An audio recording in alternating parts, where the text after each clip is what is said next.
Hello everyone, Yubel Master here, aka 38 the Master 1, bringing you another stream for the Yubel community. And I'm back from UK Nationals in Birmingham. This was my first ever Nationals event, kind of like pretty much my first ever premiere event, I think that's what you call them, like ever, apart from that one time I went to YCS London 2012, but I didn't actually participate in the main event. I was just there because it was like next to Comic Con and I was going to Comic Con anyway, so I was like, yeah, I play Yu-Gi-Oh! I might as well just like go in, do some public events. I did some like draft stuff, but it's back when Battle Pack 1 was a thing. But anyway, yeah, so this is pretty much like my first experience of true competitive Yu-Gi-Oh! And yeah, it really showed. It really showed me how competitive Yu-Gi-Oh! Is, if that makes sense, because I kind of was aware that like stuff is going to be more competitive in this kind of environment. Let's watch some replays in the background while I discuss this, because I'm going to be discussing this for a while. You can use the timestamps below if you're watching the VOD and you want to just see some Unchained gameplay. But otherwise, yeah, I just wanted to take this time at the beginning of the stream to talk about my experience for Nats. Hey, Elian, welcome to the stream. Aha, glad you can join us. Yeah, I'm just talking about Nats, my experience at the UK Nationals. So yeah, it was just as I remember YCSs to be. This one was a lot smaller than London from what I remember. But like taking part in the main event was like a lot more nerve-wracking for me. I say that, but like I was probably more nervous on Friday than I was on Saturday. Because like on Friday I did a couple of on-demand events and just played with my Yubel deck, the same deck that I was going to bring to Nats. And by the way, if you want to know what deck I brought to Nats, check out my latest upload, which is the same as the recording from stream, because I did 3 quick deck profiles of like Phantom Nightmare format and then Legacy Destruction format. A new one indeed. Very creative with your names. And then, so yeah, it's like I was pretty confident with this deck list because I came first place in Stevenage with this deck list, so I was like, yeah, I'm pretty confident about this. But at the same time, I was like, I am confident about this. However, this is Nats level we're talking about, and I've never experienced like stuff this competitive before, so I should set my expectations low. And then I did a couple of public duels on Friday, like public events on Friday, and I was like, okay, yeah, I should really set my expectations low because I lost both of my games and I dropped out immediately of both of those single elim tournaments. I'm like, okay, so now I kind of know my place in this. So it's Saturday. I wake up early. I was pretty nervous on Saturday morning. Now that you ask, but like I was nervous at first. I was nervous when I woke up, but then like when I actually sat down. Because like I did some public events the day before, I actually was fine.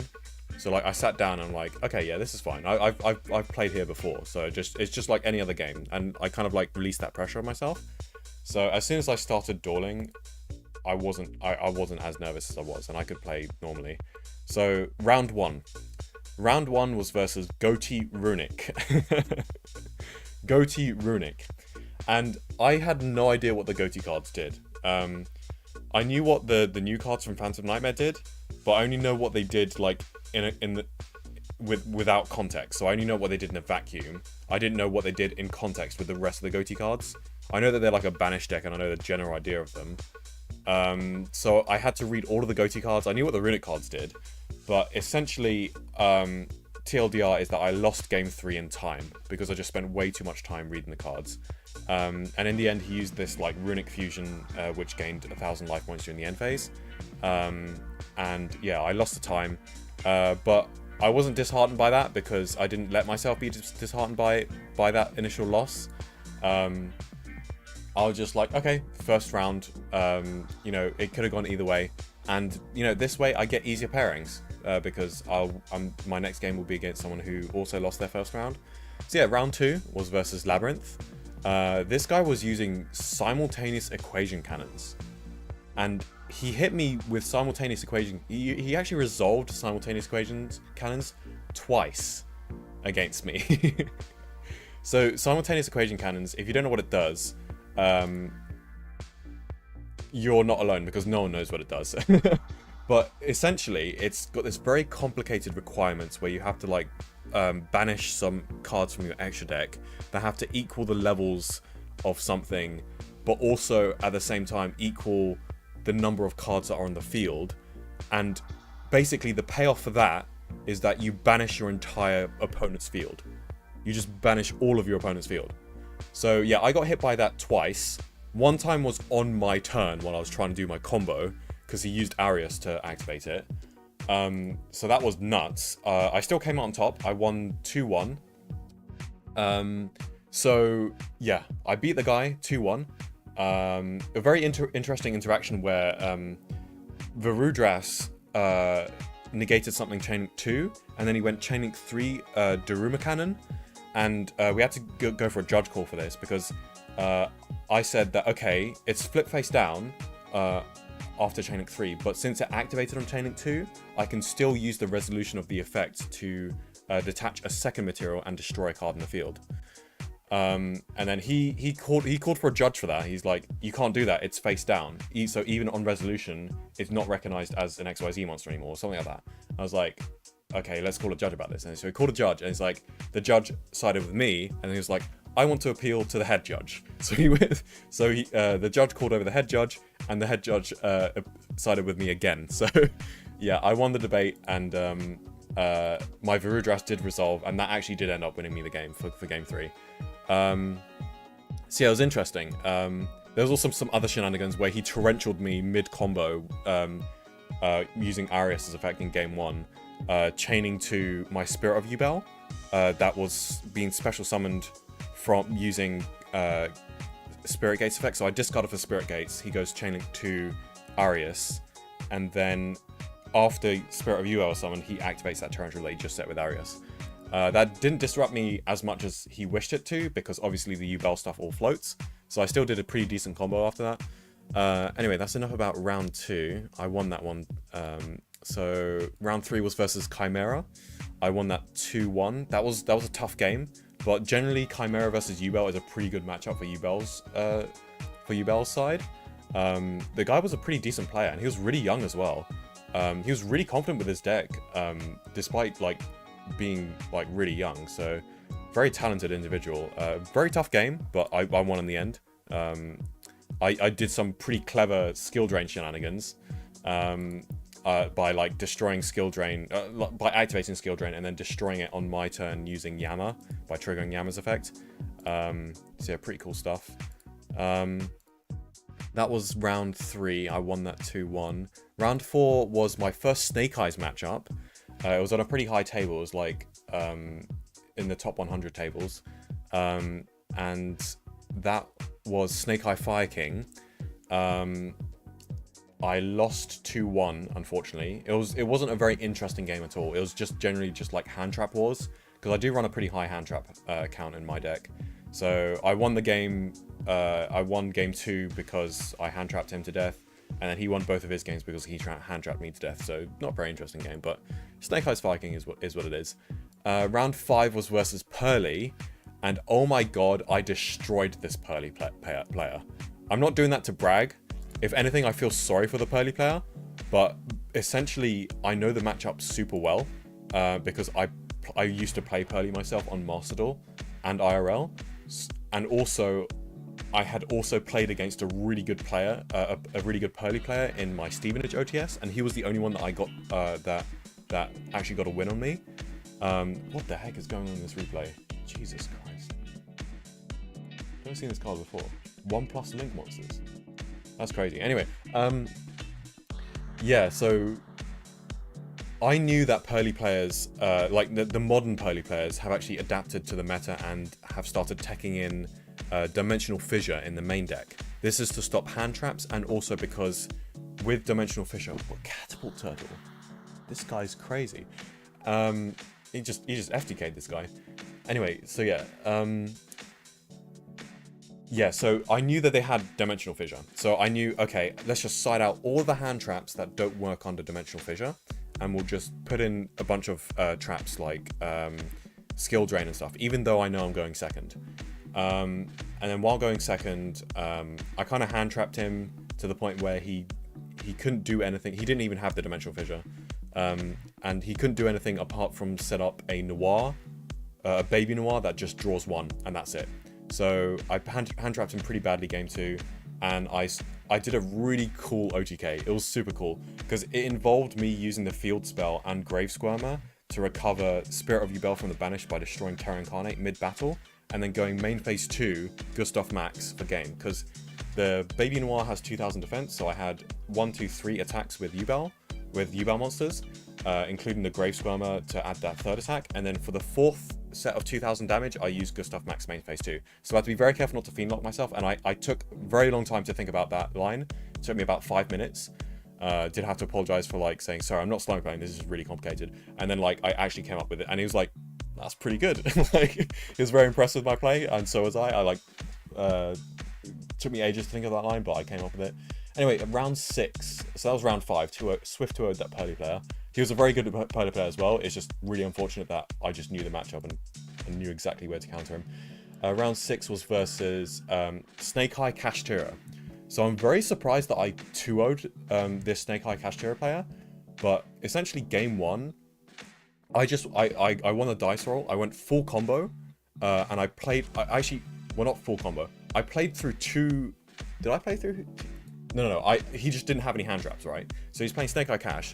I just go full combo, and I have 2 hand traps as well. So it was like the nuttiest board I made all day, right?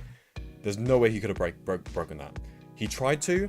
First hand trap came out, I was like, okay. Tried to play through again. Second hand trap came out, I was like, he was still staring at a board with like 5 more interrupts. I was like, yeah, I'm not breaking this board. So he went to game 2. Unfortunately, in game 2, he bricked, so all he ended on was like a Kashtira. What's the thing that, whichever the Kashtira one that banishes from your extra deck, the one that snipes your extra deck, you just ended on that, a Birth, and like maybe like 1 hand trap or something. Oh, and an SP Little Knight. So those were his only interactions, which was pretty easy for me to break. So I broke the board. I didn't quite OTK him, but like I pretty much won the grind game after that because I actually had hand traps to stop his follow-up plays. Like all he had on the follow-up was just like 1 Snake Eye Ash, which he top deck, and I had an imperm for that. So yeah, that was a swift 2-0. Unfortunately, the brick on game 2 kind of like cost him, so it's just unfortunate on his part. Round 7. Oh my god, round 7, Yubel Mirror. This guy was really good on Yubel. Like really good in terms of his plays, but he was kind of running a little bit of an outdated build. I think he ran too many bricks in his deck, but otherwise he was super confident with his plays, and he was doing some really creative stuff. But I did manage to outplay him a little bit, and also because of my deck choice, because of the fact that I cut Super Poly from it, I did have that kind of more flex spots in my extra deck, and it was a Zeus that won me the game, a really clutch Zeus. Because he was running more of the continuous spells and traps build, the Zeus really hurt him because I got rid of Eternal Favorite, I got rid of Nightmare Pain, I got rid of the field spell and everything with my Zeus. And there was nothing he could do to bait it out, so I even waited on his turn till he like committed to a few more, and then I Zeused him at the perfect opportunity, and that won me game 2. I can't remember how game 1 goes. Oh yeah, right. Game 1, he hand traps me once, and I still managed to make a Rage, Lotus, and with the trap with the end board, so that's still like a lot of interruptions. I've pretty much designed my deck to play around hand traps anyway, which is why I have the 1-off Perireus map and stuff like that. So yeah, and he just scoops to the end board because he doesn't want to show me what his deck is, and I see why he didn't want to show me what his deck is, and it actually did help him a little bit because all I sided in was just a couple of Cosmic Cyclones because I had no idea what was on. So game 2, we do go into this grind game. He goes first.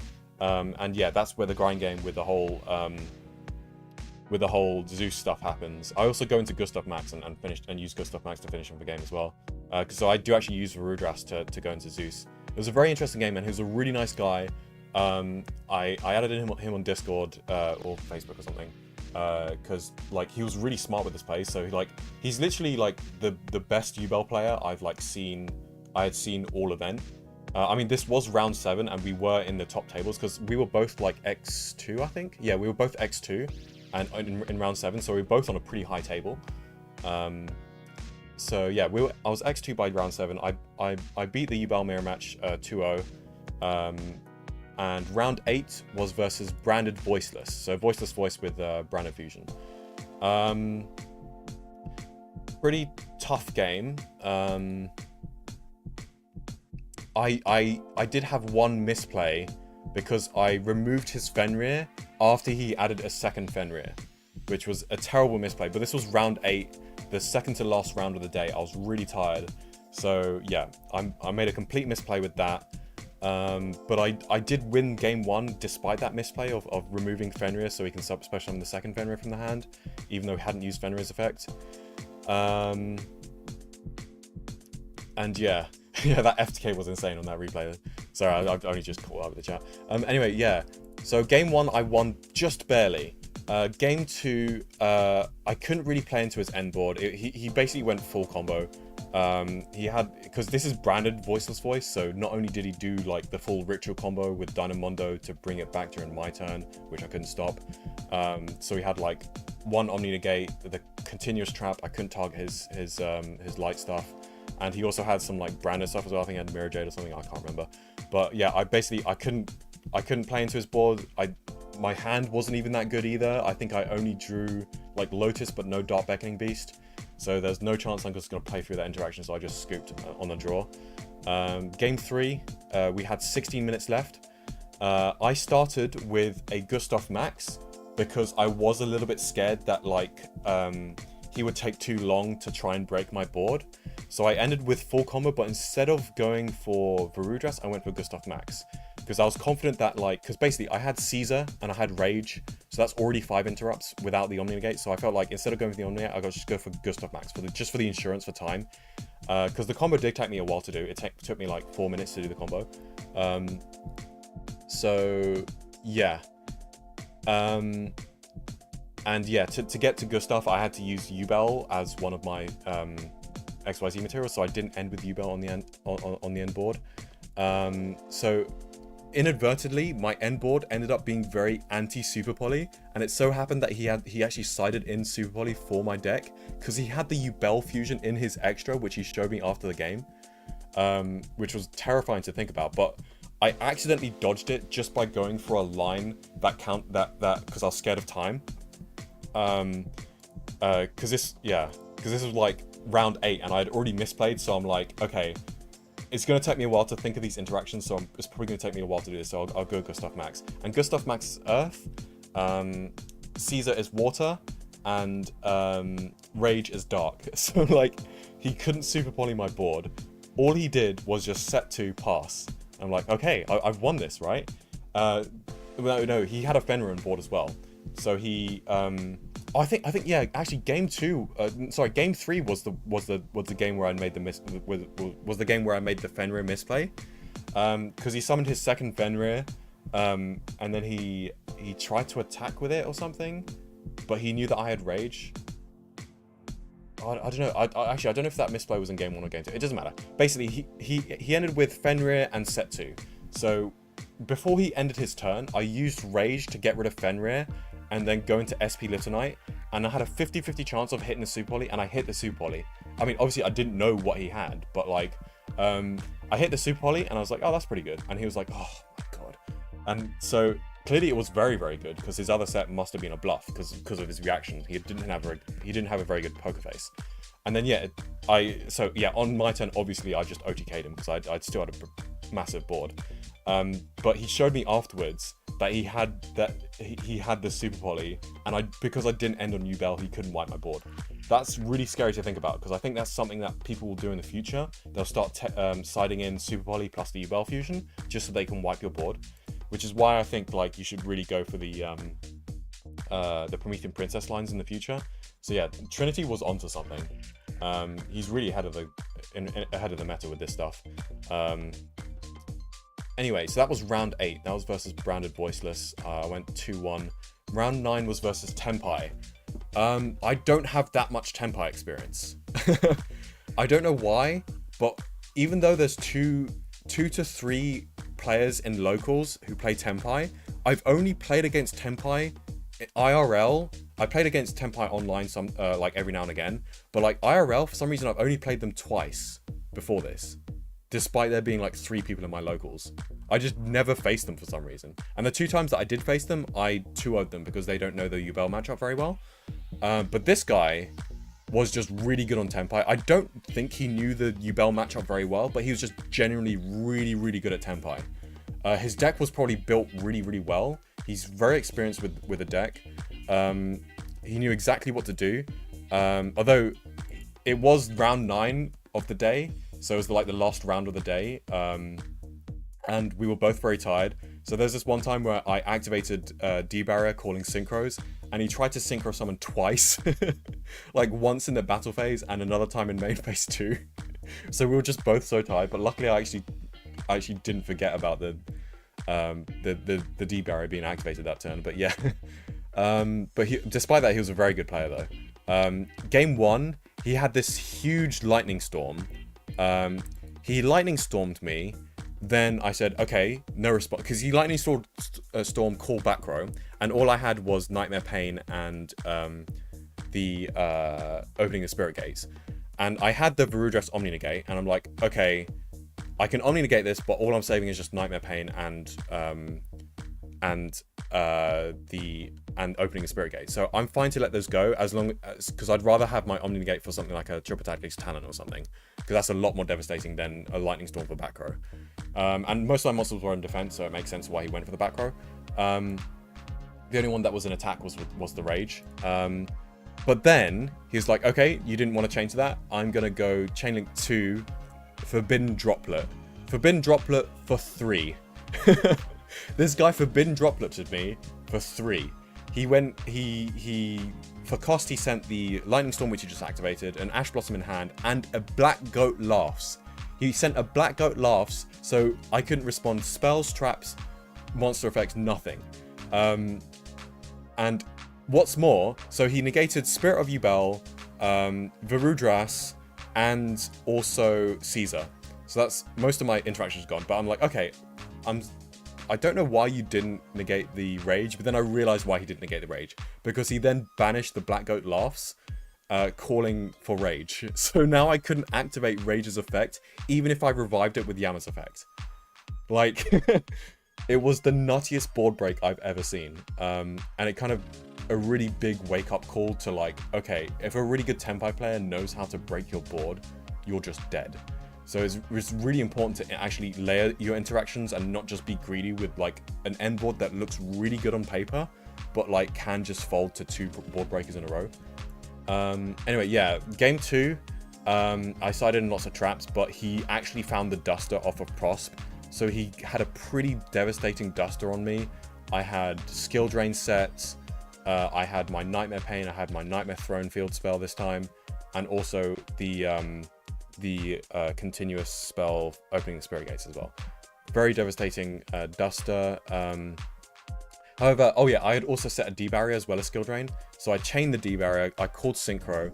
That did stall for a turn, but I had a pretty big misplay when it came back to my turn. So he didn't actually have many links in his deck that he could go into. He had the field spell up, by the way, and he used his monsters to obviously summon out the 3 Tenpai main deck dragons, but obviously he couldn't synchro with any of them. So that's all he could really do. I think he did break my board though, like mostly. No, I think I had like an SP Little Knight or something left over. But yeah, so he set 1 and he had Pydra on the field. Yeah, Pydra, it's the white dragon. So he set 1 and he had Pydra. I go, so I managed to summon the blue dog and the red dog from the grave, because I didn't actually have that much follow-up, unfortunately, because he did Feather Duster my continuous spells. So all I could do was have SP Little Knight, Blue Dog, Red Dog. What I should have done with those 2 dogs is make Caesar, because it turns out I go to battle because I get greedy for damage. I'm like, okay, I could go. I'm just gonna go Caesar main phase 2, because this is more damage, because it's 2000, 2000, and 1600 for SP Little Knight. So all he has is a Pydra, set back row, and the field spell. I go battle phase, I go attack, and then he goes activate Sangan Kaiman. And I'm like, oh shit. This is the worst possible scenario. I should have gone Caesar main phase 1. I don't know if he searched that before, because this was round 9 and we were both really tired. But like, he might have searched that before, and this might have been something that I should have known, but I can't actually remember. But I do know either way, it was a misplay for me to go for that greedy damage play, as opposed to just go main phase 1 Caesar, off the possibility that set back row could be a Kaiman. Because like, what else could it be? It's either an Inperm, a Cord by the Grave, or a Sangan Kaiman. And Sangan Kaiman is probably the most likely one. And not only that, but Sangan Kaiman is the only thing that actually stops me. Because if he goes Sangan Kaiman, summons Chandra, then if I attack, he's just going to start special summoning. Not only that, but he can also start synchro summoning. So I was literally forced to use my SP Little Knight to chain to the Sangan Kaiman, so that he doesn't have 2 monsters to synchro summon during the battle phase. Otherwise, he'll start comboing on my turn. So I went SP, chain SP, get rid of his Pydra. So all he had was Chandra. I had to stop attacking, because if I attacked into Chandra, then he would have started special summoning from the deck. So I go main phase 2 into Caesar, but that going into Caesar does not matter, because he has the field spell. So he just starts his turn and goes full combo. He summons the level 10 monster before battle phase, so that I can't even use Caesar during the battle phase, because my only interactions were SP and Caesar, and then he just proceeds to OTK me, because Tempai is Tempai, and it has the field spell. What I should have done, instead of going Caesar main phase 2, is to go into some kind of line that like removes that field spell somehow. Because if it wasn't for that field spell, I wouldn't have been...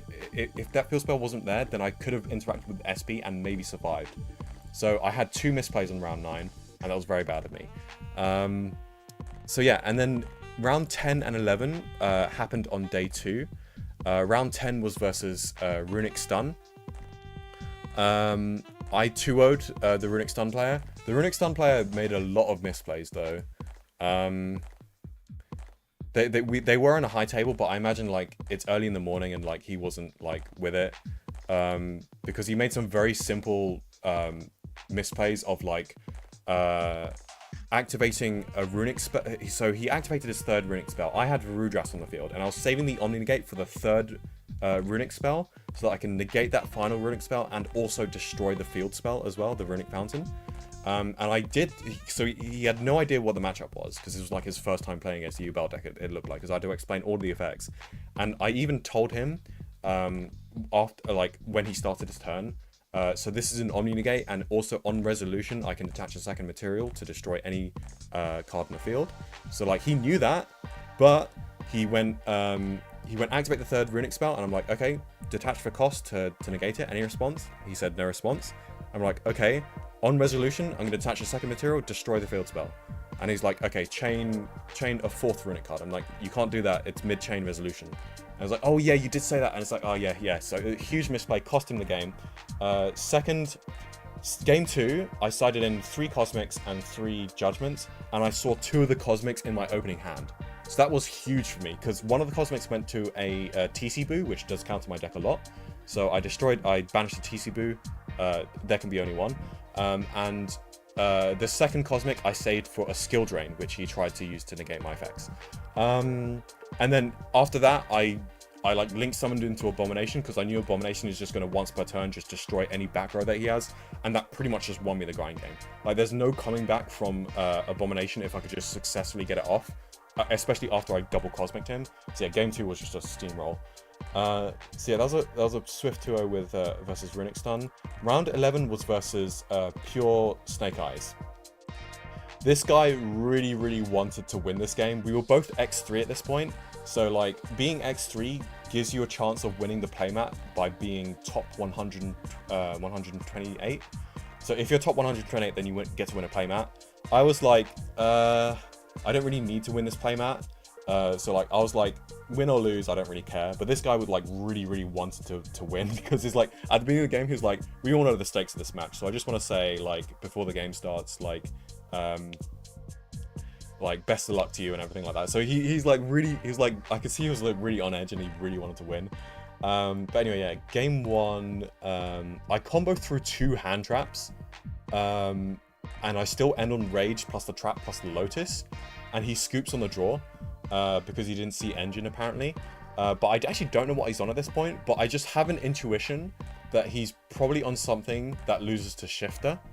I don't know why. Oh, yeah, the reason why I predicted that he was on Snake Eyes is because he used Ghost Mourner. And like, if you're using Ghost Mourner, that means you probably have a deck that has a high hand trap count. So you're probably on Snake Eyes. So I was like, this guy's probably on Snake Eyes because not many decks use Ghost Mourner apart from high hand trap count decks. So it's either on Tenpai or Snake Eyes. And I don't think he's on Tenpai, because if he was on Tenpai, he... like that board of rage is pretty easy to break if you have the field spell. So, and even if you don't have the field spell, you just normal summon Pydra and get the field spell, or just activate Kaiman to add Pydra and then normal summon and get the field spell. So that board is basically easy to break for a Tenpai. So he's probably not on Tenpai, he's probably on Snake Eyes. So I just sided in 3 Shifter and also 2 Cosmic, even though I didn't technically know what he was on. So game 2, I actually opened Shifter. He goes first, I just Shifter him, draw phase, and I even have an Imperm for the Snake Eye Ash. So it was absolutely huge. However, when my turn starts, I get hand trapped, and I'm also under Shifter. So with that one hand trap of my, I think I summoned Dark Beckoning Beast, he just Impermed the Dark Beckoning Beast. I'm like, well shit, like I can't combo into this, because the only way to combo is to go Almirage and then summon Dark Beckoning Beast from the grave, but I can't do that because I'm under Shifter. So Shifter hurt me more than it hurt him, because now I have to pass to him with an empty board, and he basically just goes full combo because I don't have anything to stop him, and he OTKs me. So yeah, game 3, I go first. I actually Shifter during my turn. However, obviously by shiftering on the in my turn, all I could end on was just Unchained Soul of Rage and also a skill drain, which is a pretty good board, especially with the skill drain. Unfortunately, when he starts his turn, he lightning storms my rage, which is pretty much my only interaction apart from skill drain. Fortunately, skill drain does just completely stop him, and he didn't have the out for skill drain. And then we end up going into this really long grind game of trying to play around skill drain. I think how's it go? I have notes here. So yeah, there was this one time where I did misplay by adding Grave Squirmer when I should have actually added Spirit of Yubel using the field, because I top decked the field spell. I should have, and with it I added Grave Squirmer, but what I should have done is add Spirit of Yubel, because I actually had Nightmare Pain on the field, so I could have used Nightmare Pain to destroy Spirit of Yubel in hand and then add Grave Squirmer. Very bad misplay. But the thing is, I recognized that was a misplay, and I added. Here's the thing: I added Grave Squirmer. I put it on top of my hand, and I said, add Grave Squirmer.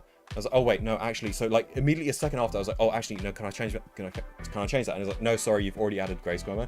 So because he was that desperate to win, he did rule shark me on that, and that is completely fair enough, right? Because like if he calls a judge on me, like the judge would side with him, because I did say add Grave Squirmer, so it is kind of too late for me to take that back, unfortunately. It is what it is. However, later in that grind game, like it was like 2 minutes on the timer, right? So he was rushing his plays because, okay, basically he top decked a crossout designator. He actually top decked a crossout designator, and he used the crossout designator calling skill drain. So for the whole turn, skill drain was turned off because crossout designator just negated skill drain's effects for the turn. So he could finally do a combo. The thing is, that combo wasn't very good, but what he did was, because he was rushing for time, he summoned something using Snake Eyes Ash summoned from deck effect. He summoned like Oak or something, and then he changed his mind. He was like, summon Oak? Oh no, wait, summon Flamberge. But he was rushing, and I thought for a second there, I was like, this guy called me out for trying to take back an action. Should I call this guy out for taking back an action? and like it was 2 minutes on the clock, and I was like, this guy really wants to win, so I kind of let it slip. If I wanted to, I could have said, no, I'm sorry, you've already summoned Oak. You cannot change your mind. You've already done that to me, so I'm sorry, but I'm gonna have to do that to you. I know you really want to win, and I know it's down on time, but like, I'm sorry, I'm gonna have to Rorschach you here. I could have done that, but I decided not to be an asshole. I decided to give him, I decided to let it slide. I was like, should I? Nah. But that did, unfortunately, cost me the game, because basically what happened is, he attacked me, all he had was Flamberge, that got me down on the life point deficit, so I was like 100 life points down. And then on my turn, my top deck was really bad. I couldn't do anything because I was under skill drain and he had a 3000 beat stick, so all I could have done was set a monster, but it was literally 1 minute left. So even if I just set that monster and passed to him, I think he didn't just have Flamberge, actually. I think he had Flamberge plus also like something else as well. So I knew if I set a monster, I would have just passed to him and he would have just attacked me for game. So I think either way, I would have lost that. Oh yeah, no, wait, no. Any monster I set? Oh no, wait, because skill drain's on the field, so he can't push it back with Flamberge. Either way, yeah. Either way, I would have lost the grind game. There's no way for me to deal damage. So even if I pass to him, he can like attack over it, and whatever top deck I get, like I'm pretty sure there's nothing that no top deck that I could have gotten that could have actually won me the game, because the Nightmare Pain was no longer in the field.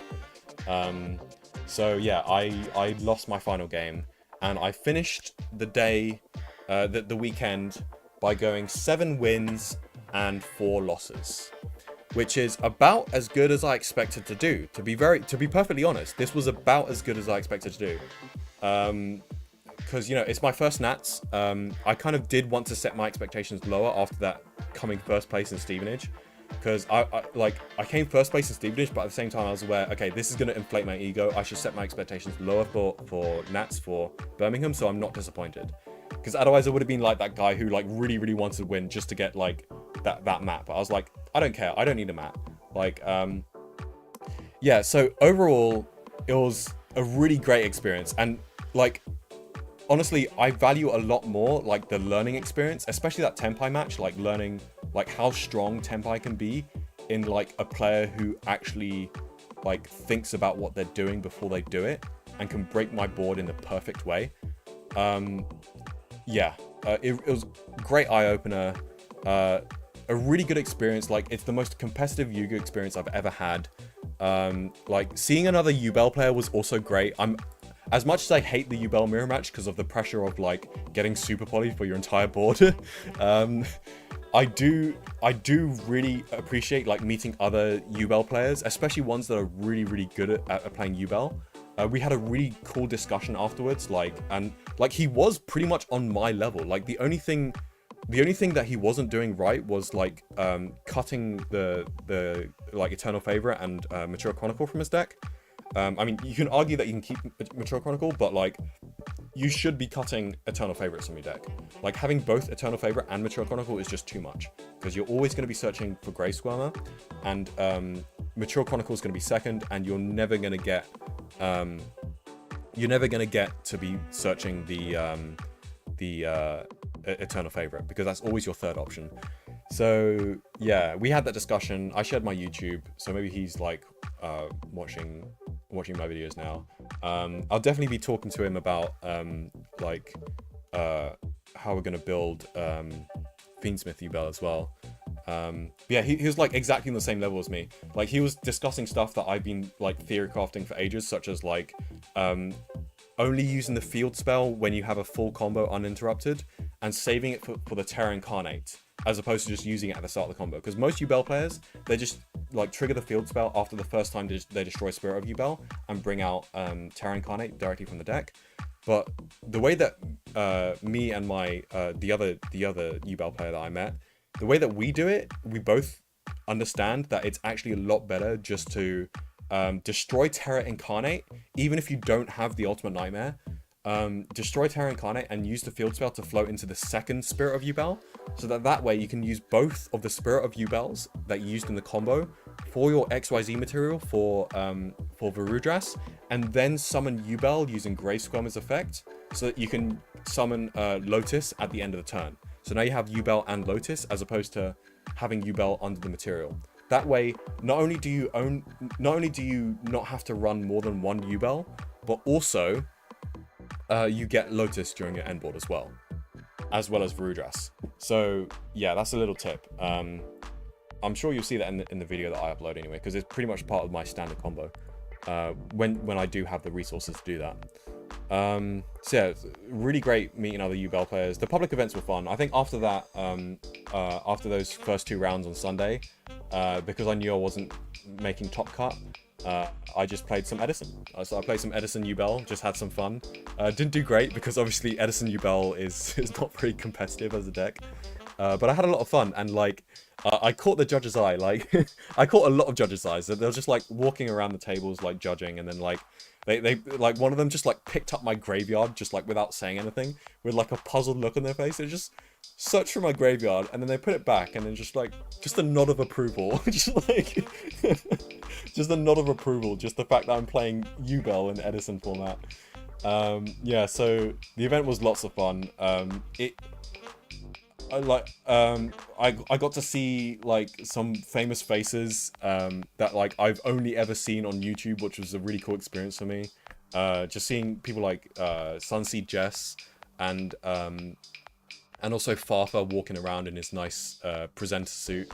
He was just like walking around the venue like on Saturday, talking with some people and probably signing some stuff. I don't know how famous Farfa is. Farfa's like the biggest, like one of the biggest Yugi tubers. So yeah, it was just cool. It was just cool seeing those people casually walking around. And yeah, it was also really cool seeing the standings, because like Sunseed Jess on Saturday, like she was like the only player that went undefeated throughout all 11 rounds. Like it kind of really like opened my eyes, because like if I'm playing like, because now I know the actual power level of like the top 100 players, because like I did spend most of my time in like the top 100 tables in the later rounds, because I was like X2, X3 for most of it, and I only lost my fourth game in the very final round. So I was most of the time in the top 100 tables, and those games were hard. Like these guys were not pushovers. Sure, some like for example the Runic player, he misplayed, but that's mainly because he didn't know the matchup. But like the Pearly player played perfectly. The freaking Tenpai player demolished me, like taking Tenpai to a new level I didn't knew could be done. The Branded Voiceless player was also really, really good. He freaking had the heads up play of like siding in Super Poly and the Yubel fusion, which I was only lucky not to get hit by. And yeah, that Branded Voiceless player was also a judge as well. And a really interesting thing about that guy, because like the next opponent after that game, because I was also sitting next to my previous opponent, the Branded Voiceless player, and he was playing against, I can't remember what he was playing, but he was just playing against this guy with some white sleeves, and like, there's this one time I noticed next to me that he was like, oh, hold on, one of your sleeves is like upside down, and it's like, I'll just quickly unsleeve that for you and just re-sleeve it, and it's like, and then he felt the sleeves, and then he realized, he like looked for his opponent, and he's like, sorry, can I just look for your opponent through the back of your deck, please? And then he shuffled through his deck, and he realized that some of the sleeves felt different, and he realized that he was using Dragon Shield sleeves and Ultra Pro sleeves of the same color, so there was a slight subtle difference. So he called a judge, and like the game next to me was just paused for the next like 15 minutes, and they were waiting 15 minutes for a whole thorough deck check. And like essentially TLDR, this guy probably was cheating. Probably was trying to cheat by marking his cards with slightly different sleeves that only he could tell, but that since they're the same color but like different brands, they did have that slight feel. But it was lucky that Branded Voiceless player was a judge, and like he's kind of savvy to these things. So yeah, I think I just witnessed like a potential like lifetime Konami ban or something. Because like he got like the guy with the different sleeves, he got taken away by the judges for a discussion, and that discussion lasted a full 15 minutes. And then like after the game, after time was called and everything, and like after I'd finished my game, the head judge came back to the table and was like, ask the branded voiceless player, it's like, can I ask you to come with us for a witness statement, please? So like the stuff was serious, man. It was scary. Yeah. I deal with a guy that runs Yubel Fusion and Voiceless. Oh, so I guess it is kind of just a common thing for Voiceless, because I guess they just have the extra deck space to just run that, to run anything. And like the Yubel Fusion is a legit tech, because it can just be a board wipe in some situations. I was just lucky that I just didn't end on Yubel. And also sniped the Super Poly for a 50-50 chance with my SP. So I got super, super lucky. Yeah. So yeah, awesome day. It really eye-opening. It's kind of got me like really into competitive Yu-Gi-Oh now. Like after I came back, I'm like, man, I want to be like Sunseed Jess. Like I want to be just like her, where she's just like tearing through the freaking Swiss rounds, going 11-0 super casually. Like, cause she was on like a 60 card plant pile, just with Rika cards, Ragnarika cards, and Romage cards, with a Therion package as well. I watched her deck profile and everything.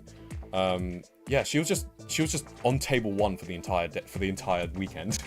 And then also she destroyed her way through top card. One of my guys at locals, he went X2, and he got knocked out in top 32 by Sunseed Jess. So like, yeah, it's like, and he's just like, well, it's Sunseed Jess, what can you do? Like, she's just cracked. Oh, like, yeah, really great experience. Would do it again, and I will be doing it again. I'm actually really excited to go to Euros now. Like, a lot more excited than I was before. Like, I can't wait to get back in there.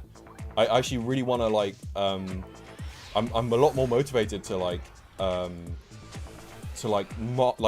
properly master my deck.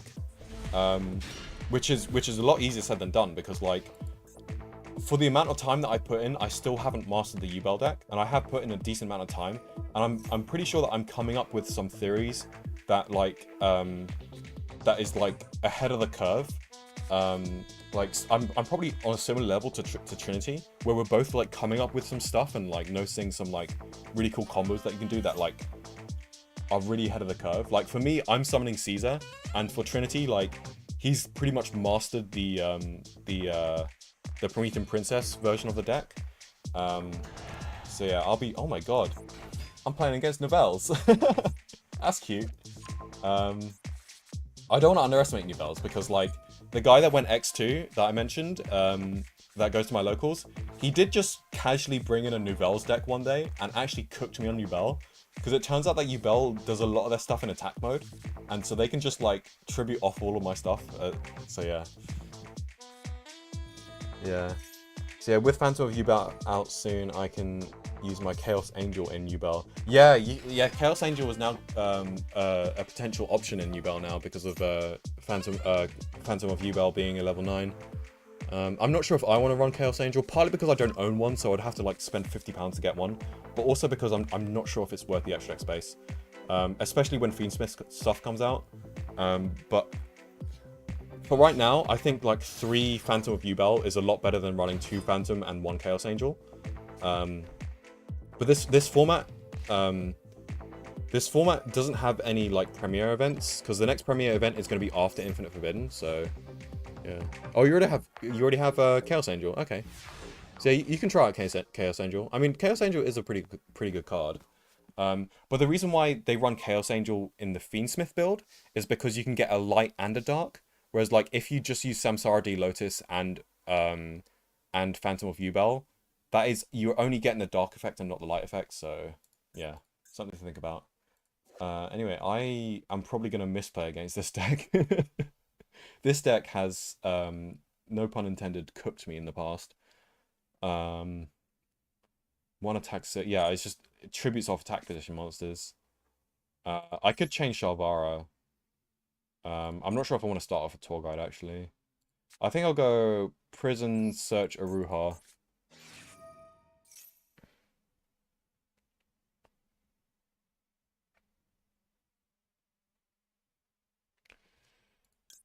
Did the music stop? Suddenly quiet all of a sudden. Yep. Playlist finished. I can fix that.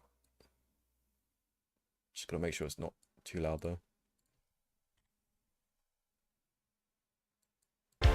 Oops, sorry. There we go. Music's back. My computer's lagging. Please don't crash. Okay, I think we're good. No crashes. Okay, let's actually get this game started. BRB, cool. See you later. Yep, you're in.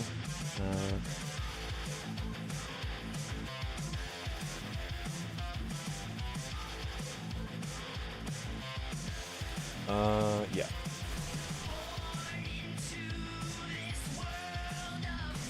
This has lyrics? What do I listen to? It's just a random playlist, but... we go for this? Yeah. Oh, why did I put this in attack mode? That was stupid. I should put everything in defense mode. So I'm playing against Yubels.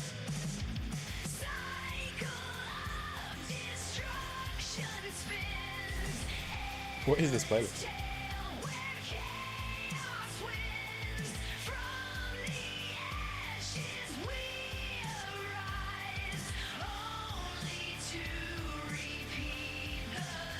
I don't know, I'm kind of digging this music. I'm kind of digging this music. It's interesting. Not what I usually go for, but...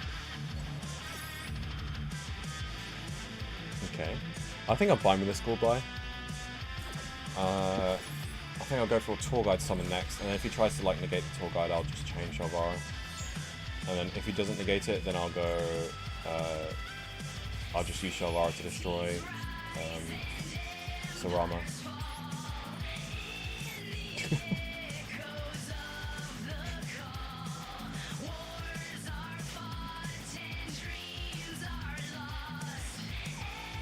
This music, man. It's supposed to be cyberpunk themed.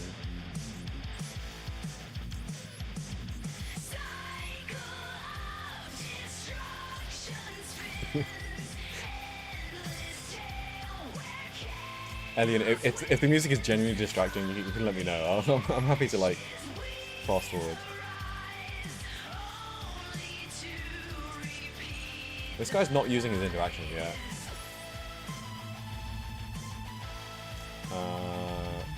What are we sending to graveyard?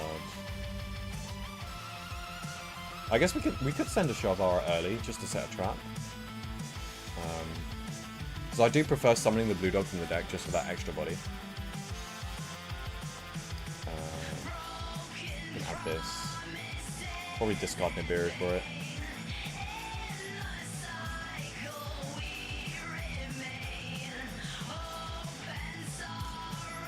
I'll tell you what though, the lyrics are distracting. I'm gonna change the music. Hopefully not have my computer crash in the meantime.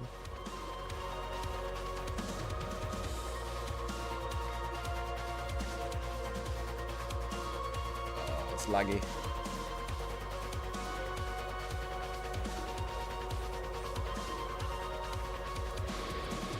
What do you think about the recent Unchained tops that use Nightmare Throne? Oh, it's pretty cool. It's a pretty cool innovation for Unchained. However, I do actually have opinions on it, actually, because I actually don't think that they should be...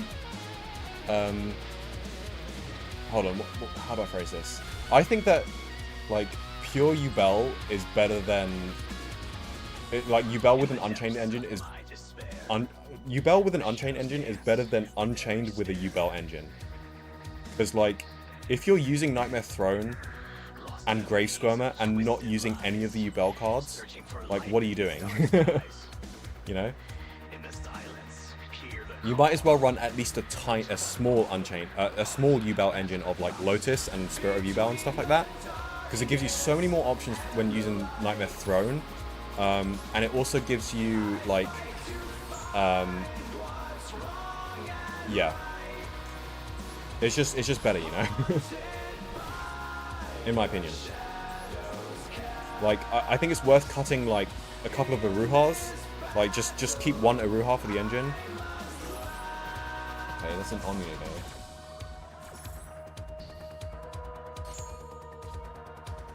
It doesn't destroy though. So yeah, that's my opinion. I think it's like just mainly like the Unchained players who are just trying to keep that like pure Unchained build, but like they're not considering like, is Unchained better than Yubel or not? These lyrics are really distracting. I'm sorry.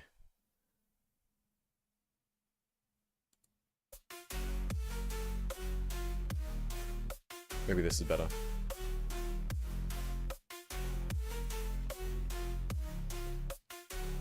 Yeah, those lyrics were just breaking my flow of like talking. We'll push some of this. I'm putting them all in defense because this can like do something to like attack position monsters. I know I haven't used the blue dog yet, but I realized that I think I should go Caesar to negate this effect. I think we'll just go Anguish. We'll go for a simple combo line. I should have put this in attack mode, but I was like in the habit of putting stuff in defense just to dodge those effects.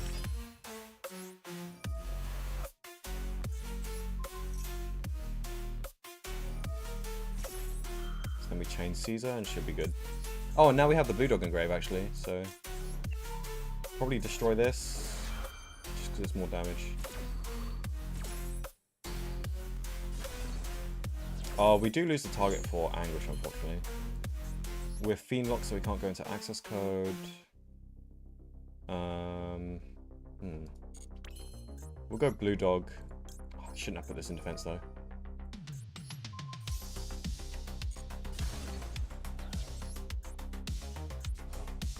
We'll go Yama to extend, actually.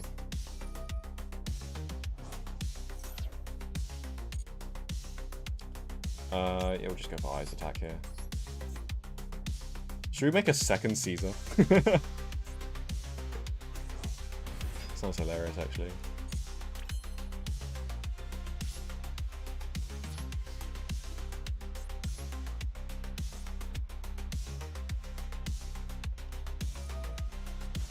Gotta go? Cool, thanks for hanging out.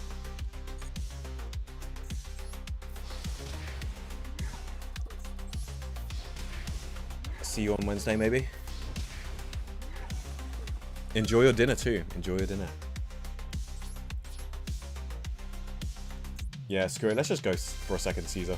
Because why not?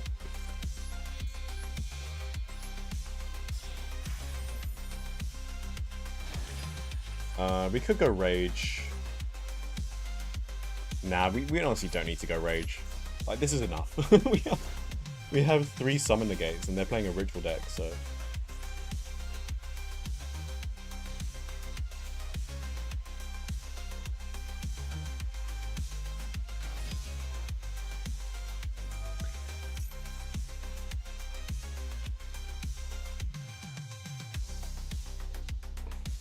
But no, back to the Unchained topic. Unchained is a very good deck, and the people who are playing it are usually very, very good at the deck as well. Like, when I say very good, I mean probably better than me with my Master Duel level. So yeah, people, and it is kind of like a fan favorite deck. So like, they are more Unchained fans as opposed to Yubel fans. But I feel like if they do adopt the Yubel engine, even if it's just a small engine, so like, you know, they can still run 3 Abominations Prison, and like Abominable Unchained Soul and stuff like that. But like, at least run like 1 Lotus, because like the Unchained end board is good, right? But like, you could have an Unchained end board with Nightmare Pain protecting your Rage from being attacked. Like, yeah. Oh my god. I get to use the hidden effect. Oh, they're huge. Oh my god, they are huge. Yo, Trinity. Yeah, you just missed me yap for like a whole hour about my Nats experience. What are we setting? Oh my god, that was loud. Sorry about that. So yeah, I mean, I can give you a quick TLDR of my Nats experience. I went seven wins, 4 losses. So yeah, I did pretty well. I did pretty well for my first Nats, that is. I was very, very happy with my result. I did about as well as I expected to. And also, like, I got to see, like, some famous faces, like, Sunseed Jess and, like, Farfa. Oh my god. I get to do it again. What the heck? Too bad this is only until the end of the turn. I hope I don't time out. Oh my god. I'm gonna time out. Please surrender.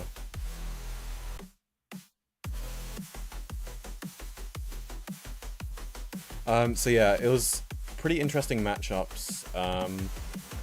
7 wins, 4 losses. The losses were against... I lost my round 1 to Goatee Runic. Very unfortunate. I didn't misplay during that. I just took too long to read the Goatee cards, and then I lost the time. I feel like if I did have like 10 to 20 more minutes, I could have won the grind game, because we were pretty evenly matched. He just summoned the Runic Fusion that gains 1,000 during the end phase. So that was my first loss. Round 2 versus Labyrinth, round 3 versus Chimera, round 4 versus Snake Eye Fire King, round 5 versus Purely, round 6 versus Snake Eye Kashtira. I lost round 4 versus the Snake Eye Fire King player, by the way. So that was my second loss. Round 7, mirror match versus Yubel, very good Yubel player. Nice to actually see another very good Yubel player. We were both X2 on round 7, so we're both on pretty high table. I did 2-0 him though. He was very good. He was very good on the play, but like he was still running Eternal Favorite. So yeah. Round 8 versus Brandon Voiceless. Round 9 versus Tenpai. Lost the Tenpai game.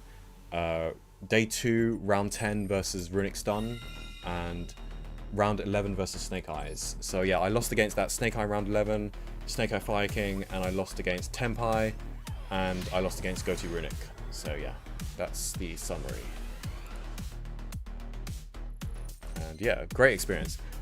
Sunseed Jess just casually went 11-0. Like, she's just nuts. She's just actually just built different. You went X3 last year. Wow, that's incredible. Nice. Oh, with Dragon Link, yeah. Oh, you couldn't go this year. Oh, that's okay. You got your invites to Euros, though. I might see you in Euros. I'm going Euros. I've already planned the trip and everything. I've got a friend. I got a friend that I can stay at his house. So yeah.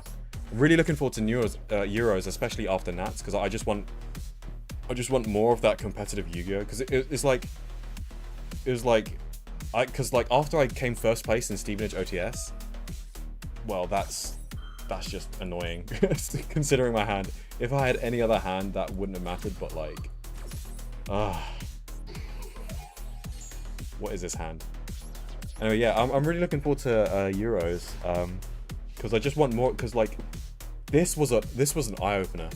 Like, I expected it to be competitive, but like, I really had to like play my absolute best. Any misplay, like, lost me games straight up. Like, it was super impressive. Like, I did stay on the the top 100 tables for most of the time. I was like hovering around like 90 and then 60, and then I was hovering around 60 to 30 for most of it, because I was like X2 for most of it, and then I was X3 by round 8, I think. Yeah, I was X3 by round 8, and then I lost my 4th game on round 11. So yeah, I was staying on the high tables, and everyone was just really like, the top 50 to 100 players are just like at least on my level, if not higher. And like, yeah, very impressive to see. Oh, this guy just passed on my maxi. Okay. Yeah, you'll be there. Awesome. I can't wait to meet you and like discuss some UL stuff. At least I'm able to get a ticket. Hyper motivated and prepared for Fiendsmith already. I'm not. Oh, that droll. Actually, no, this draw doesn't hurt, actually. And this draw really doesn't hurt because I don't have a second Fiend. So I guess this is the Zeus line. I guess we destroy the back row. I can't be bothered to read this stuff. I don't know Salaman Great that well. But, I mean, yeah, I'm honestly not that prepared. I want to be prepared for Euros. It's going to take so much work and, like... Yes, I baited out the Veiler. Perfect.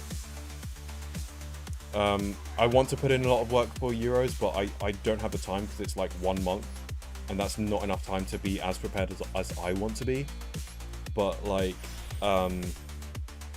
I can at least like learn my deck really well, like just try my best to like get as close as I can to mastering Fiendsmith Yubel. It sucks because it's gonna be like a Schrodinger's situation of like we're gonna have to learn both of the like both with and without Closed Sky, which probably isn't gonna be that hard because I guess like if it was without Closed Sky, that would make the combos easier. But then if we do get Closed Sky last minute, it's just going to be like, oh, well, I don't agree with this Imperm. You should just let it get destroyed. Because now I don't have to shuffle the thing in. And now I get to use this effect. Well, I'm going Zeus, actually, so it's not going to matter. Anyway, this guy presses buttons for sure. But yeah, I'm definitely going to be behind the curve. Oh, am I... Wait, why can't I Zeus right now?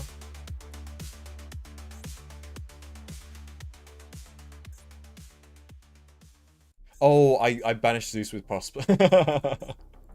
That's why. Oops.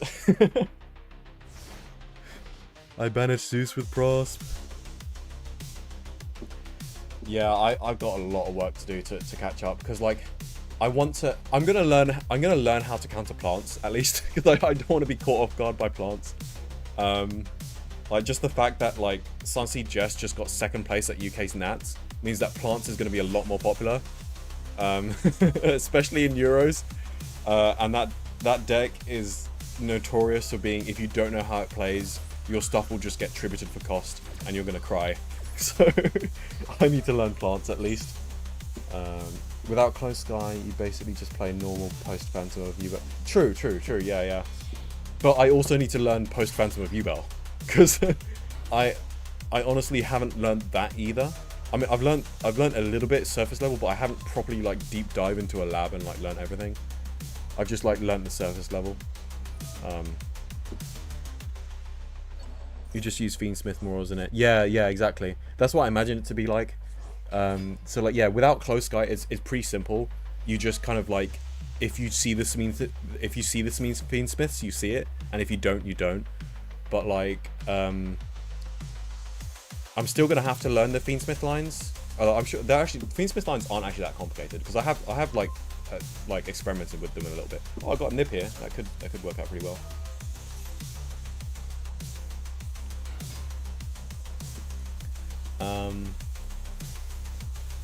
The German Open was also won by plants.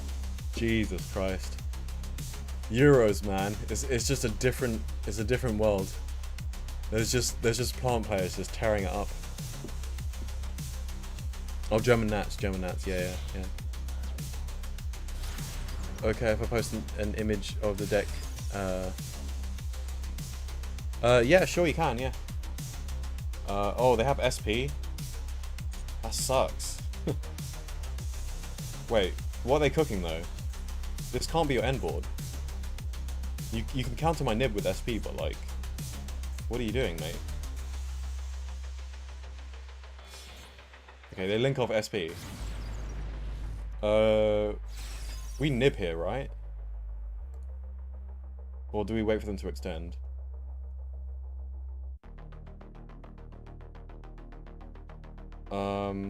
I kind of want to nib here. Yeah, I'm gonna nib here. Because the token will be weaker.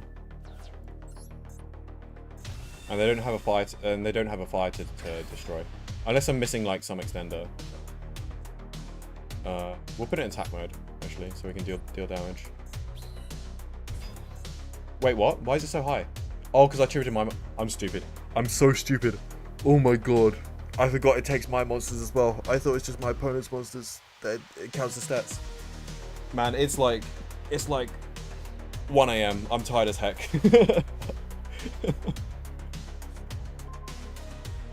Saved? Question mark? Fuck, I fucked up. Fuck. That's embarrassing. That is so embarrassing, man. Can't even go Sarama here.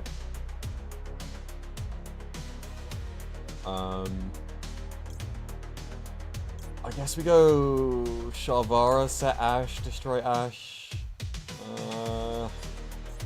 Go into a Link 2 question mark. Oh god, that's embarrassing. We can go into Rage. I fucked up so hard, man.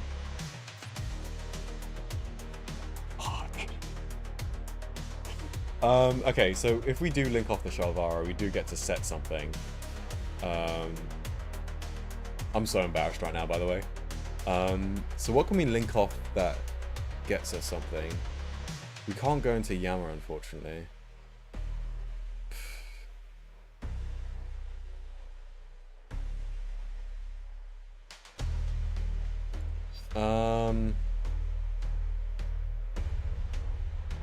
We have to do it though. We have to just go Rage Pass.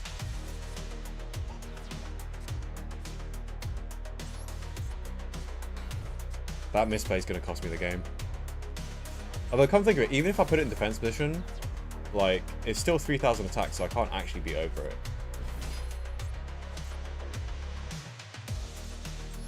So I would be in the same situation. That makes me feel a little bit less bad.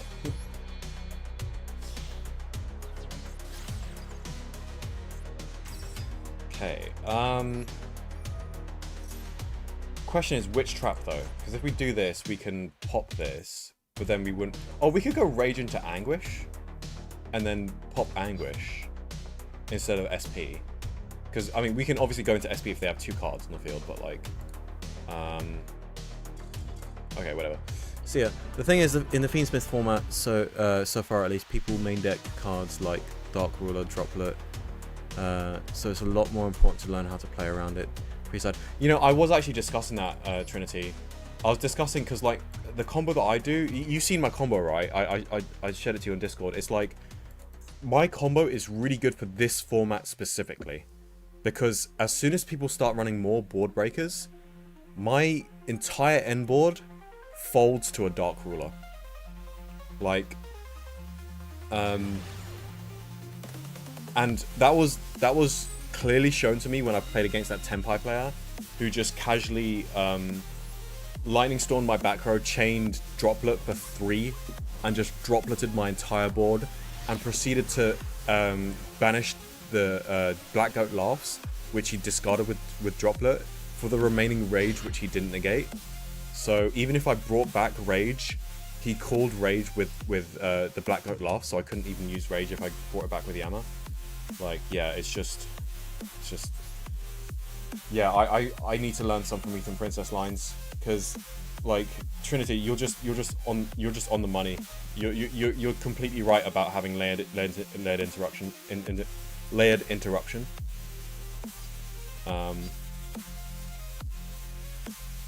Having that layered interruption is just so important, especially for the next format when people are going to start running more board breakers. And you know, like, Sunsea Jess's 60 card plant pile, she used like 18 board breakers. Like, that shit's terrifying. Do we change Shalvara here? Yeah, we go Shalvara.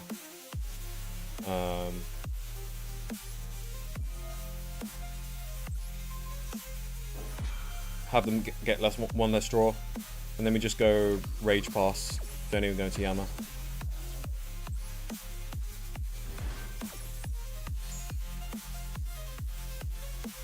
As a way to deal with dark, yeah, you can, yeah. So you could, what you can do is you can go Chainlink 1 Dark Ruler, Chainlink 2 one of your Unchained traps. Either one is fine. And then you go Chainlink 3 Dies Irae to negate the Dark Ruler. Trinity showed that in his video, so yeah. So yeah, I mean, yeah, that's one of the main reasons why I like Princess. If you don't play her, Dark Ruler Droplet is devastating. Yeah, Dark Ruler Droplet is pretty devastating. Unless you have like full combo with Dies Irae and thingy. Although, I mean, any 2 board breakers is kind of devastating for like most boards anyway. Because that pretty much only leaves you with the Promethean Princess. So yeah. Send blue dot to grave. So talents their hand. See what they're on. What trap do we go? Yeah, definitely the summon trap because you don't have Yammer and grave.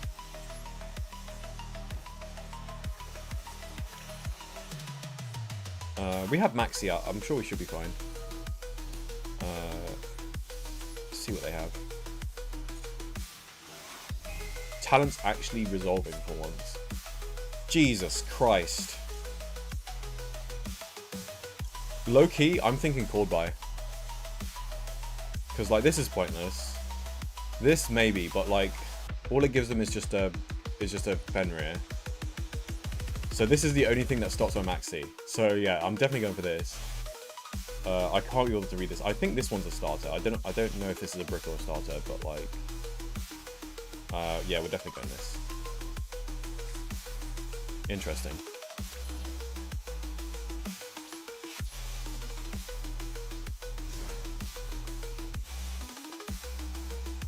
I'm gonna shotgun the Maxi in case they draw a Kashira monster. Because now we know what they're on. They probably have Dive Bellstar as well. Because this is one of these generic Horus Dive Bellstar fucking Kashtira piles that just runs everything.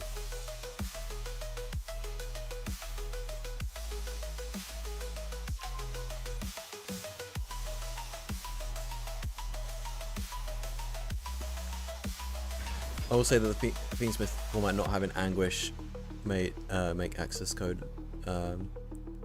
I mean, you can still go for Anguish into access code if you want to. Yeah, this is fine. We drew a Shalvara. That's pretty useful, actually. We can actually dodge Fenrir effect. Well, we can't dodge it that effectively though. But if he tries to attack, then we can dodge Fenrir effect.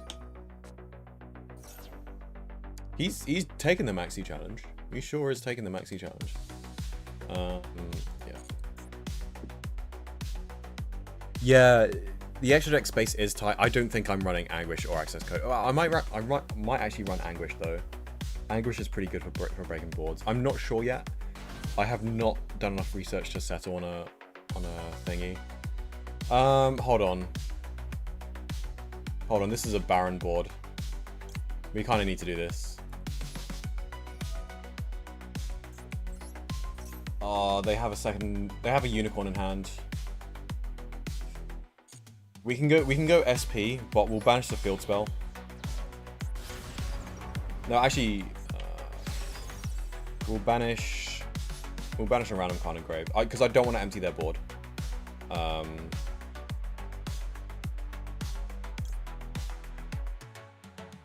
don't know if they can summon this on the grave or not, but it's probably a good target. I don't know. Yeah, I really don't want to banish this.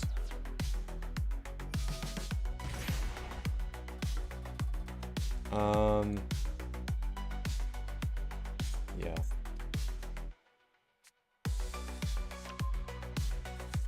Nice. Got some money for your SP.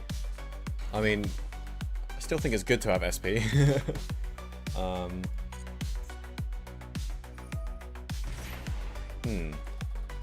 Using monsters from your hand or field of material. Did they just add that? They did. I'm gonna call your bluff. I'm gonna go SP. Banish itself. Probably this thing. It's color sensitive go yeah, probably actually this thing, because this has like an opponent's effect thingy. I don't think it matters actually. Does this resolve? So he has one in hand? He has one in hand. Oh wait, this was public knowledge. I should have known this. Stupid. God damn it.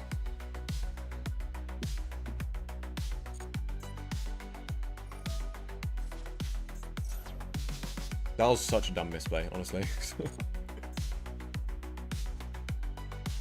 I was thinking they don't have one in hand, right? They just added something. But I literally saw that with talents on my turn.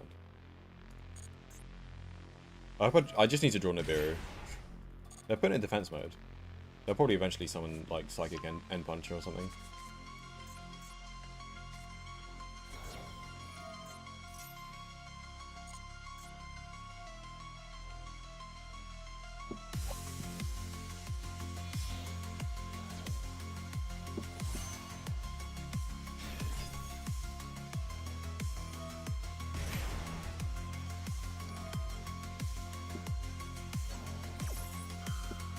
Trinity, are you running Chaos Angel, by the way? Are you going to be running Chaos Angel? Because I'm not yet sold on Chaos Angel being a worthy inclusion in the extra deck for Fiendsmith Yubel. But I mean, you know, I'm behind in my research though, so do take my opinion with a grain of salt. So yeah, I mean, yeah. So Trinity, what do you think about Chaos Angel in Fiendsmith Yubel? Because I know the OCG's running it, but like, I'm not yet sold. What were you thinking main deck and Bestials? Main deck and Bestials and Yubel. I don't know if I want to do that.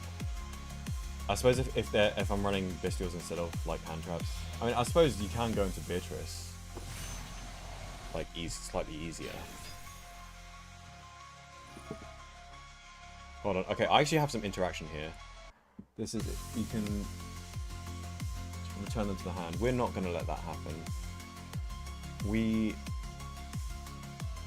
I think I'll like summon Rage and then Shalvara pop Rage. Yeah. And then we can get this out as well.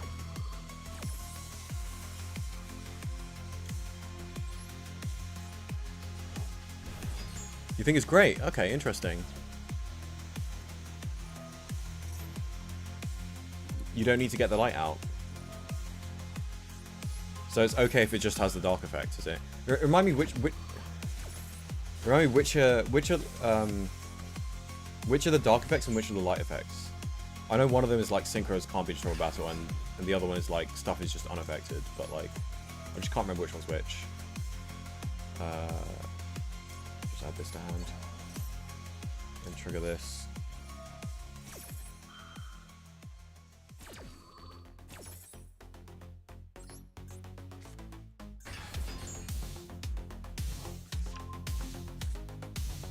I shouldn't have summoned this in attack mode.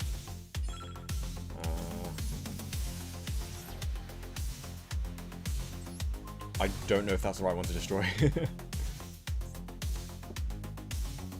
With Muckrake, you can just link Chaos Angel away and reborn it, so you can banish. Oh my god! Okay, yeah, now I see the appeal. Yeah, right. So you can just summon it with Muckraker, and it's a fiend as well, isn't it? Yeah, that's pretty good. I don't ash that. Man, this guy still has King Socks though. I'm eventually going to draw a Nib though. Oh, we're definitely ashing this. They still have a King Socks in hand for sure, but like, this is like a -2 for them though, so it's pretty worth it to be honest. Okay, so dark is the battle protection, light is the unaffected. Yeah, the light one is the better one out of the two. So, I mean, but yeah, you can sometimes, because I mean, but usually with the light level 1, like the Fabled Lure, you're usually using that to go into the Fiendsmith engine. So unless you're summoning this from the grave, you know what would be really cool is if we have a Fiend level 1 with 0 attack and defense. We are actually getting a light fiend level 1 with 0 attack and defense. That would be so perfect, because we could search that off of the thingy, and then like man, where's my nib? Come on, man. 18 cards and I still haven't seen a nib. Eventually I'll draw it, right? Before he OTKs me, right? Oh my god, please. Please. Please just... I know it's a one-off, but like... Yes, combo... Oh, well now he can negate it. Fuck. Well, I didn't draw it anyway. Wait, this isn't OTK? What the fuck? He had game on board. What is this guy doing? What are you looking at? Get out of my extra deck. Interesting choice. Not what I would... But man, Kashtira Unicorn players do not know how to banish the right cards. They always get it wrong. This is not going to be easy to play through, though. Wait. A Zeus. Interestingly enough, that is slightly easier to play through. Oh, I have an SP. Completely forgot about that. Wait, the SP makes it really easy for me to play through Zeus, actually.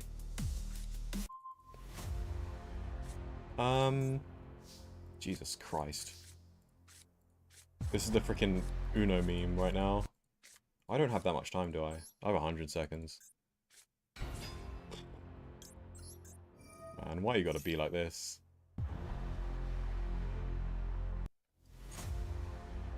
I could negate a... No, they don't have any Kashtira stuff in the grave. Unfortunate. We'll special summon... this from the deck? No, special summon this.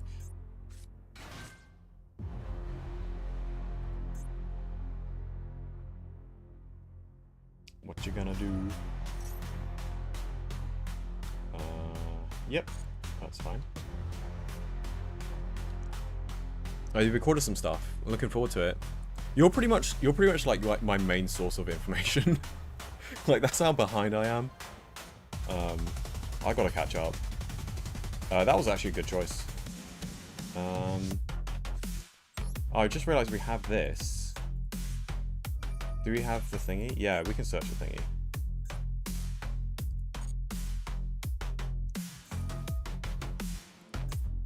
Oh no, my blue dog, no. I probably should have done blue dog first.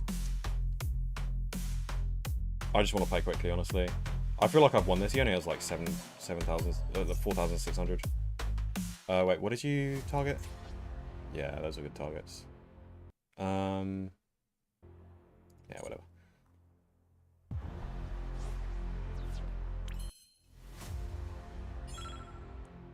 Okay, I'm going to read your comments in a sec. I just need to not lose the time.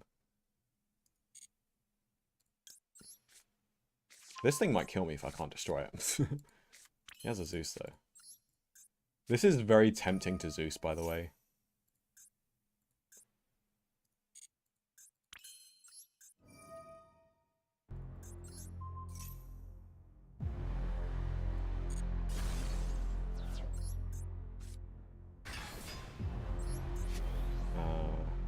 You want to Zeus me now? Well, this will force out the Zeus. I probably shouldn't have gone tour guide. That's one thing. I was just pressing buttons, to be honest. Wait, we'll go Yama first, actually. Come think of it. Yeah, we'll go Yama first, and then we'll go... and then we'll force out the Zeus. This gives us slightly more value, because we would have a Yama and Grave to extend. I think the goal here is to OTK. We don't have Anguish, unfortunately. Probably not a problem, though. We're not Fiend locked yet either, so hopefully we should be good. I just got to do it in 30 seconds, though. That's not going to happen.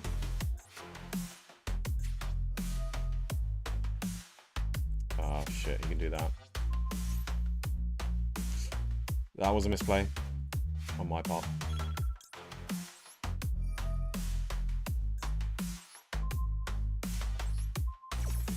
Shit.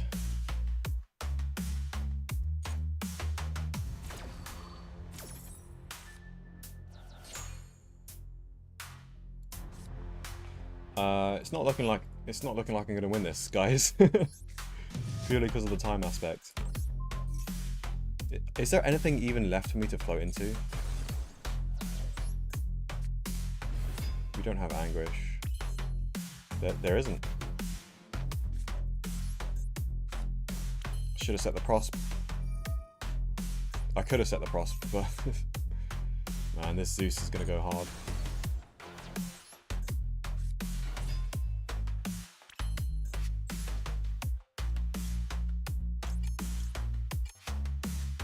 And why is that banished?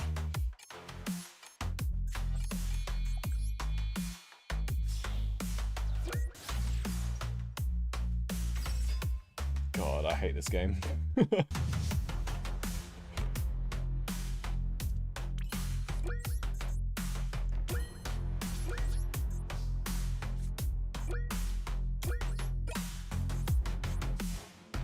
Oh my god.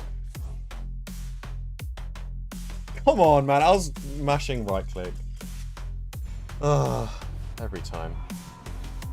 You've recorded some stuff for a new video tomorrow where I play Phantom against Tenpai. Oh, some gameplay. That's actually really good for your channel, by the way, Trinity. Because usually a lot of people do ask for gameplay. Like, there's only so many guides you can upload until some people start asking for gameplay. Snake Eyes and so on. Oh yeah, I can imagine.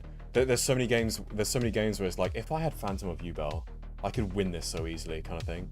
And like, oh, if I had Phantom of Yubel, I wouldn't have got hit by that hand trap. Or like, sometimes even if I had Phantom of Yubel, I could even go for the OTK here. Like, it even gives you like OTK options as well. It's ridiculous. And also like being level 9, like you can just go like battle phase, phantom attack, activate Grey Skirmer, go into a level 10 attack, and then like use the field spell as well to like summon the other level 10. So you got Yubel and Spirit of Yubel and then double attack. Yeah, it's crazy.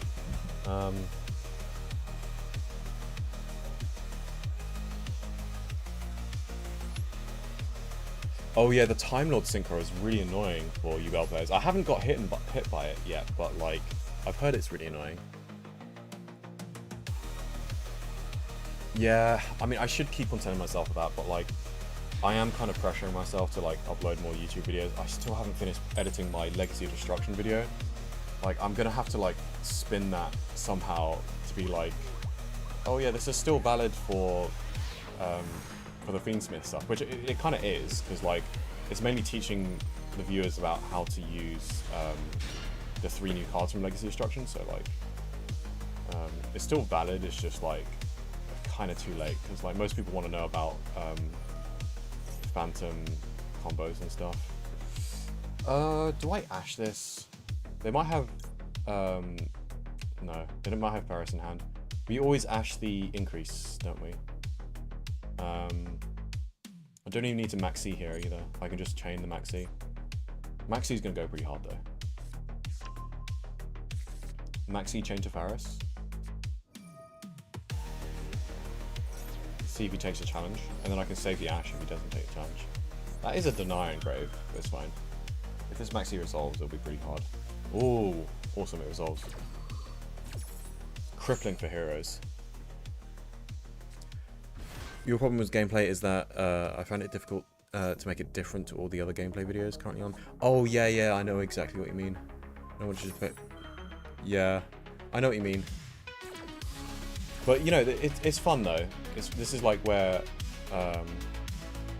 this is where we can get creative, kind of thing. Like, okay, my Ash still works, so it should be fine. He does get to discard a card from my hand though.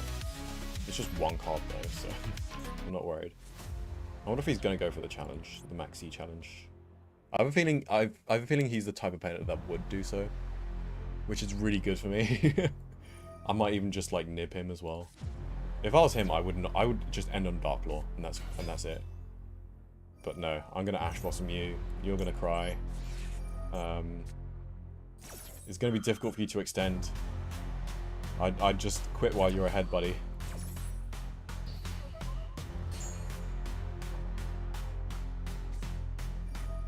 No, he's still going. He's still going. Sure, go ahead.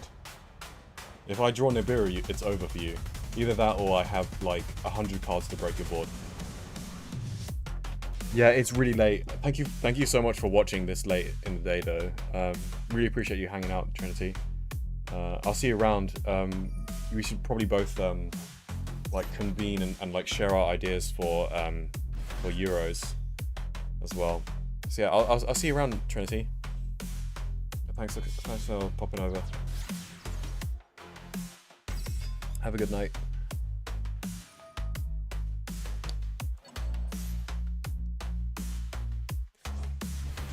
Man, this guy, he's not stopping. If he gets out Plasma, can I out Plasma? For some reason I feel like I can. Is Dark Angel a problem for me? It's a warrior. Ooh, Dark Angel is a problem for me, actually. No, actually, no, it's not a problem at all. Come think of it. I can Aruha pop, yeah. It's fine. This guy's ballsy to... Wait, did he activated... Yeah, he activated it, right, yeah. Wait, standby phase? Did he not activate the effect to summon itself back? Maxi hurts, for sure. But not really, because I'm going to OTK this guy, so... Okay, he did activate it. Okay. So this is not nothing. It pretty much depends on the hand traps he draws. And you know what? I'm actually not scared of that, honestly. Let's first of all get rid of this so we can activate our spells. I think we'll do this as well. We'll probably get rid of the Dark Claw, to be honest.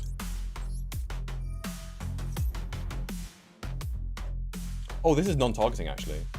We can get rid of the DP. Yeah, DP is a lot more annoying, actually. Let's delete the DP.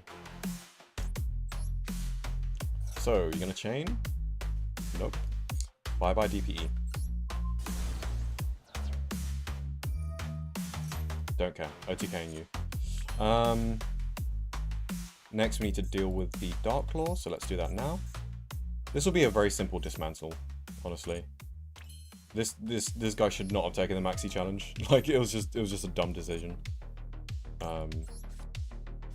It just gives me everything I need to break his board.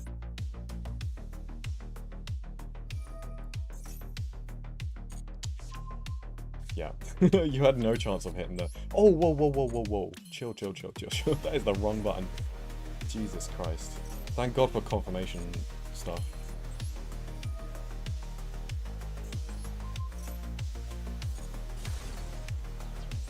Well, that's literally all of his interactions, unless he draws into a Nibiru. And even then, I could probably still extend and OTK him, funny enough. Yeah, let's get rid of your Dark Claw so my stuff goes to graveyard. Oh, I see. Never mind. This is fine still. We'll just go this. And we'll just link it to Anguish. Keep it simple. Wait, is this game on board actually? Oh shit, that's scary. What interaction do you have? 99,000. This is not enough for game. Yeah, we're gonna have to link it to Yama here. I think they do have a Nibiru though.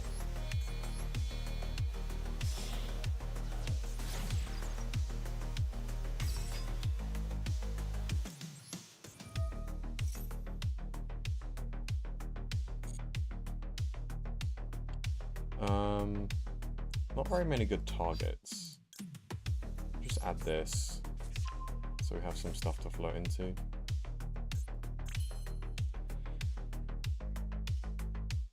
Let's just go Anguish, to be honest. It was pretty much... This might force out the Nibiru. I mean, it will force out the Nibiru, because I'll be tempting to go battle phase. And then we can just use all of these cards to follow up.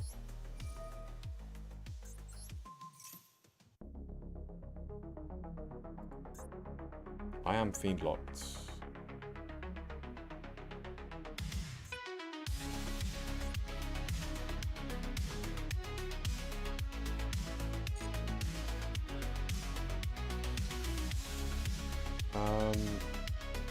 Yeah. So yeah, we'll go battle. This will check if they have Nibiru or not. And this is game on board as well, so. The only thing that like stops me is like Honest Neos. But like, no, not Honest Neos, Spirit of Neos. Hey, they do have the Nibiru. This is fine though. Because we have lots of follow-up.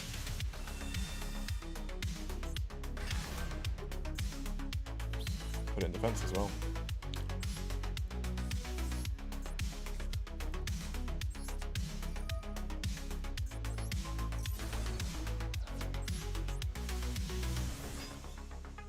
Do we have OTK though? We might not. You have to be annoying, don't you?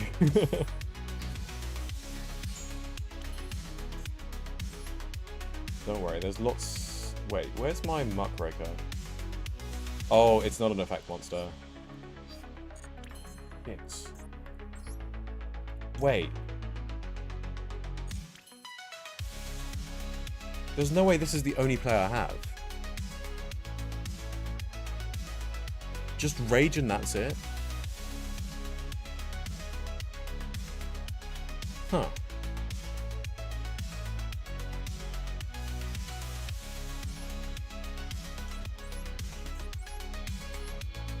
Probably a miscalculation on my part, to be honest. Like, knowing that they hadn't had Nibiru, there might have been a better line for me to play, but... That's annoying.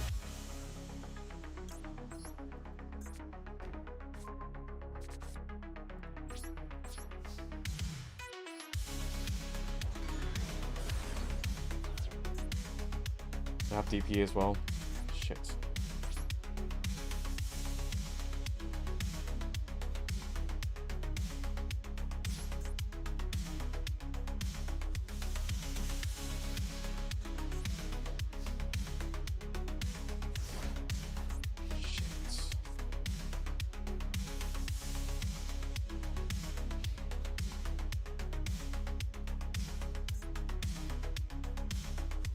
I thought I had OTK. I honestly thought I had OTK.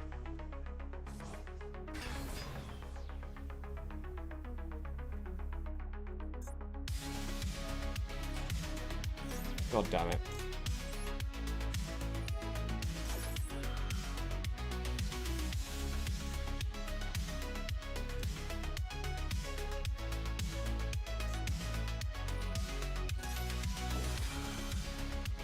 Oh, this is good for me. Wait, what? Wait, what? Oh, main phase. Oh, shit.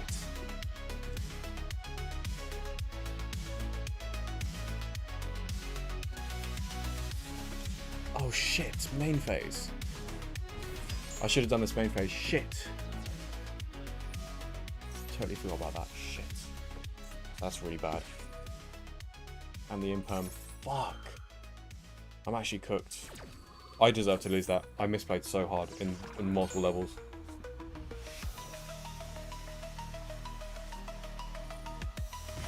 Yeah, you got it, man. You got it. Fuck.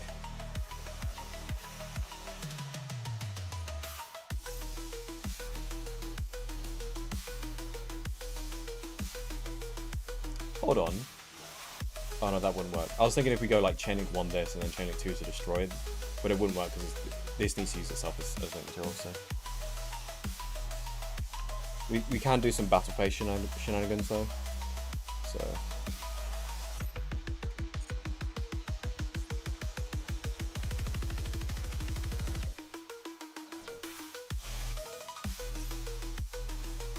This is going to be my last game because like, I'm way too tired. It's like 1 AM.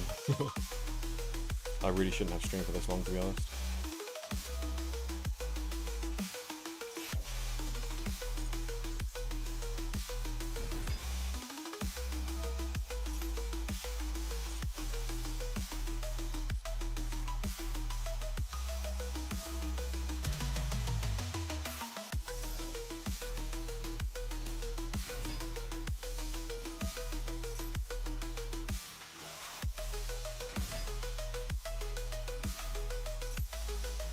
There is a small chance though that I can have a comeback.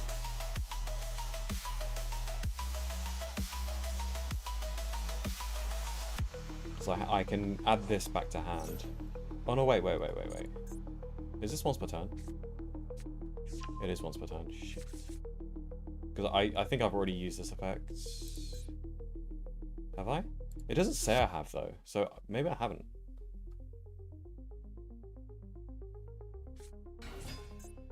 I don't think I have used that effect actually. Huh.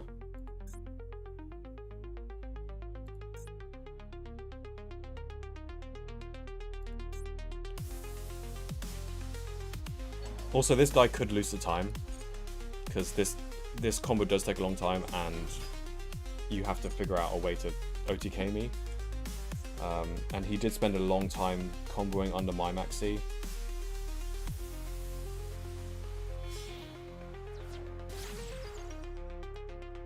I should have gone for an early Caesar, to be honest. Like, especially knowing that I'm under maxi. I should have enough gas to like break his board. So like going for an early Caesar means that I can also negate his DPE effect as well.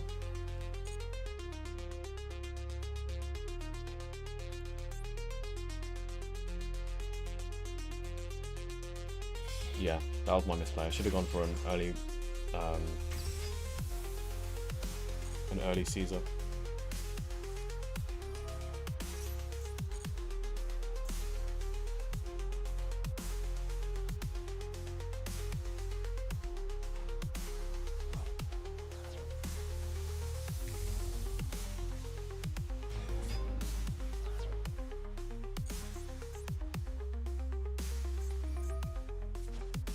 I like this combo though.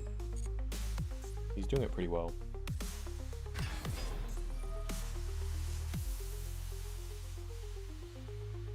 He also has a plasma in hand as well. It's going to be a huge wake up as well. Probably with this, he's going to summon wake up your elemental hero. Oh, I did not mean to do that. Wait, I fucked up. Fuck, I fucked up. This is only during the main phase, and I was...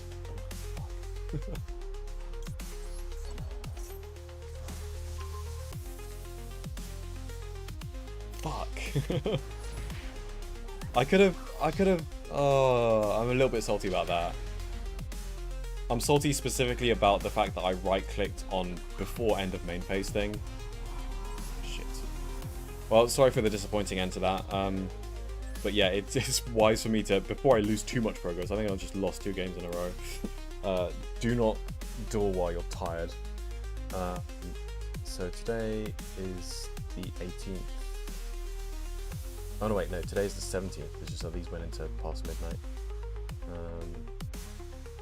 So yeah, we went 2-2, okay.